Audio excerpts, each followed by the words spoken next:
Benvenuti sul canale Il diario di un musicista musicologo.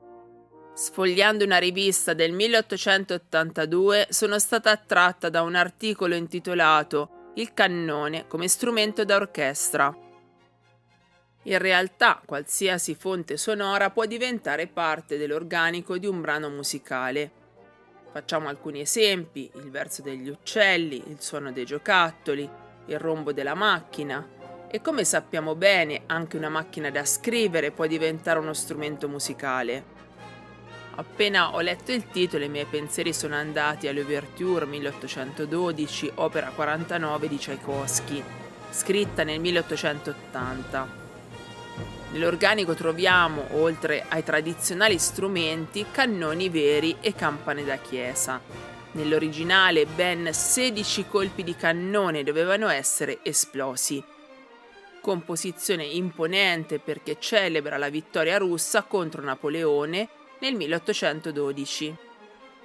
Altro pensiero ovviamente alle immagini ironiche e di satira che raffigurano Berlioz che dirige un'orchestra con un cannone fra gli strumenti, perché Berlioz modificò e ampliò la struttura dell'orchestra.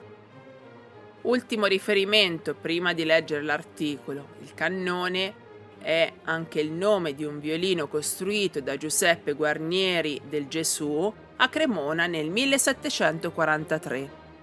È stato il violino di Niccolò Paganini che gli diede tale nome in omaggio alla sua potenza sonora. L'articolo che vi leggo purtroppo non è firmato e le immagini che vedete sono state scelte da me.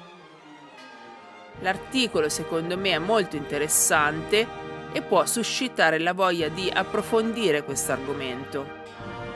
Il cannone come strumento da concerto. Dopo che negli scorsi anni guerreschi l'ultima ratio regum fece sentire con tanta frequenza la sua voce di bronzo, dovrebbe essere cosa interessante il ricordare come questo terribile strumento guerresco, vogliamo dire il cannone, abbia già più volte reso servigi alla musica e trovato posto nei concerti. Come strumento musicale il cannone si presentò per la prima volta al concerto Monstre, ordinato dall'elettore Giovanni Giorgio di Sassonia il 13 giugno 1615 a Dresda, ove fu eseguito una specie di oratorio intitolato Oloferne.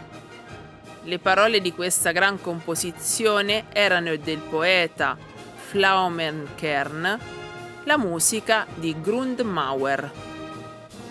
A questa festa convennero non meno di 1495 musicisti tedeschi, italiani, polacchi e svizzeri. Da Cracovia giunse il contrabbassista Ragowski, con un contrabbasso alto più di 7 piedi. La parte principale fu cantata da uno studente di Wittenberg di nome Runder.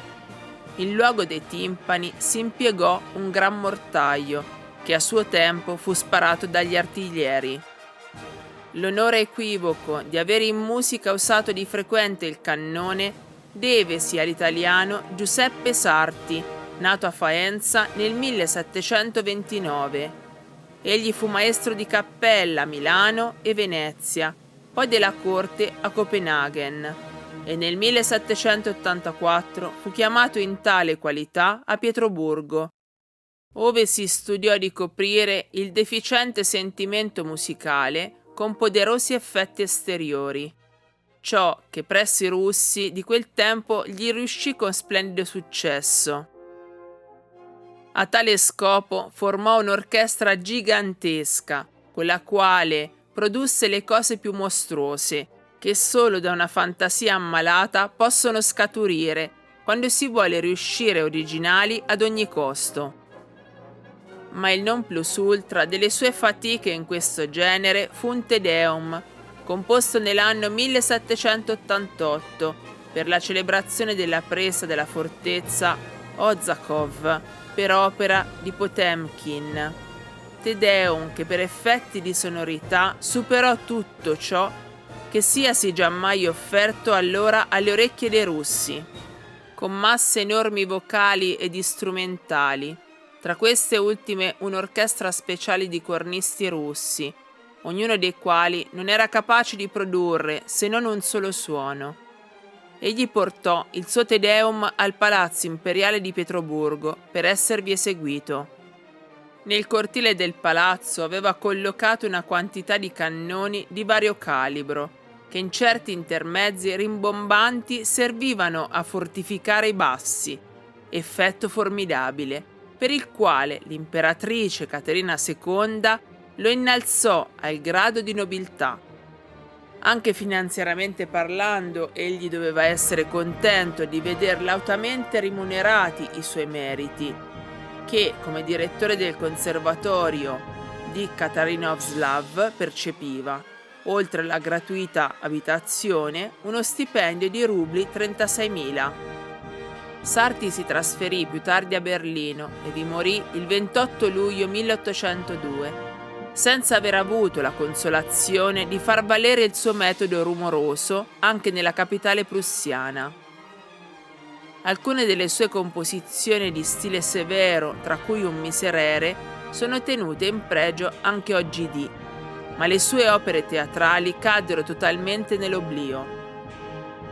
Un successore nella qualità di ricercatore di attraenti mezzi musicali straordinari lo trovò in Carlo Stamitz, ai suoi tempi celebre concertista di viola e viola d'amore, il quale produsse a Norimberga una sua gran composizione vocale ed strumentale, il cui effetto principale riposava sull'accompagnamento con colpi di cannoni obbligati. Un'altra notizia sull'uso del cannone come strumento musicale data dall'anno 1836 al campo di Krasnoye Selo, nel governo russo di Smolensk, dove ad una gran cerimonia iniziata con 120 spari di cannoni seguì un'accademia musicale a cui prese ancora parte con colpi ritmici il nuovo strumento da concerto. Non è molto il cannone comparve assai volte nelle esecuzioni di musiche guerresche, a rappresentarvi il rumore della battaglia, ond'è che oggidì potrebbe vantare i suoi bravi diritti all'onore di essere chiamato strumento da concerto. Tutti ricordano, né giova arrestarsi qui a dirne molte parole, le due feste musicali che ebbero luogo a Boston nel 1869 e 1872, sotto la direzione di Gilmore. In entrambe i cannoni ebbero gran parte musicale, e non forse la peggiore. Chissà se nel nostro tumultuoso periodo musicale non sorga un compositore che, vago di ottenere effetti colossali alla Gilmore e alla Sarti, si provi ad addomesticare all'intonazione e all'armonia tutte le armi da fuoco e riesca a regalare ai suoi uditori un concerto esplosivo. La musica dei sordi non sarebbe più un'utopia. E pensate come sarebbe bello, per esempio, il seguente annunzio: gran concerto d'artiglieria eseguito da 24 cannoni cromatici.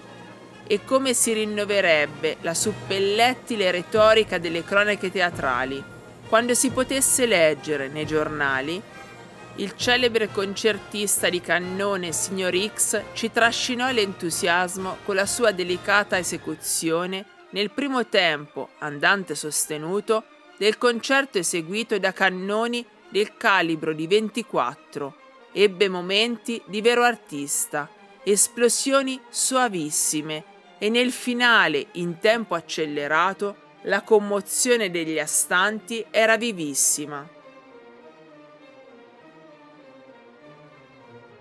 Spero che questo articolo sia stato interessante.